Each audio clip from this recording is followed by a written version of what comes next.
There are major developments happening right now in the Middle East, and tensions between Iran, Israel, and the United States are rising quickly. Before I continue, I want to say clearly, this is a fast-moving situation. Some information is confirmed through official reports, and some reactions you may see online are personal opinions and perspectives. There have been military escalations in the region, and governments are responding with defensive measures.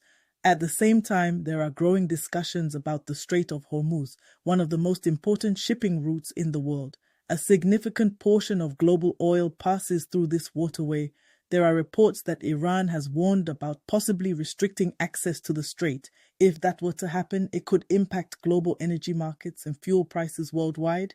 However, it is important to note that warnings or threats are different from a confirmed full shutdown.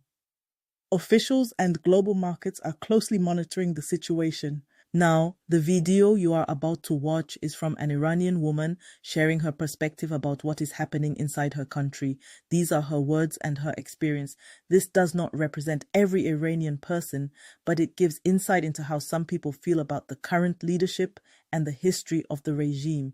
Now, please listen to her perspective. Again, Iranians are not Arab Islamists. They're Iranians. They've always been Iranians. They have occupied by a regime that is not their own, by a regime that is not speaking their language, by a regime, and let's make that very, very clear, because sometimes it's like hard for us to understand what happens inside of Iran.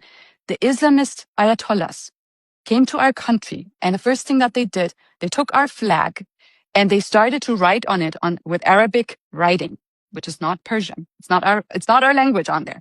They took out our symbol of the lion and the sun and replaced it with an Allahu Akbar Islamic symbol in the middle. Just imagine Islam is taking over Washington, taking the American flag, taking our flag, keeping the colors in there and putting an Islamist symbol on it and an Arabic writing on it. Would you think that's our flag? Would you think, oh, this is the government of America now? You would be like, this is an Arab Islamist jihadist occupation. They took down our flag. Then they started to replace everything that's Iranian, our ministries, our churches, our synagogues, our Jewish community. We had the biggest Jewish community inside of the Middle East, outside of Israel. They wiped them out. They wiped out our Christians, our Zoroastrians. They forced people to convert to Islam. They changed our language in our schools. They started teaching Arabic.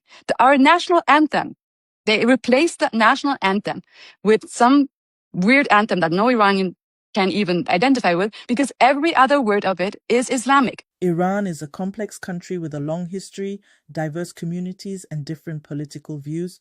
While some people express frustration with the government, others fear instability and further conflict. It is important not to oversimplify the situation.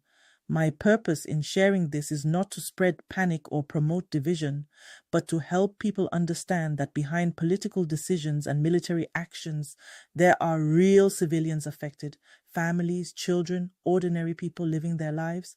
If you are traveling to the region or nearby areas, monitor official government travel advisories and airline updates carefully, as airspace restrictions and security measures can change quickly during times of tension. This situation is still developing, and we should all rely on verified sources for updates. I hope for de-escalation, safety for civilians, and a peaceful resolution to what is clearly a very serious moment.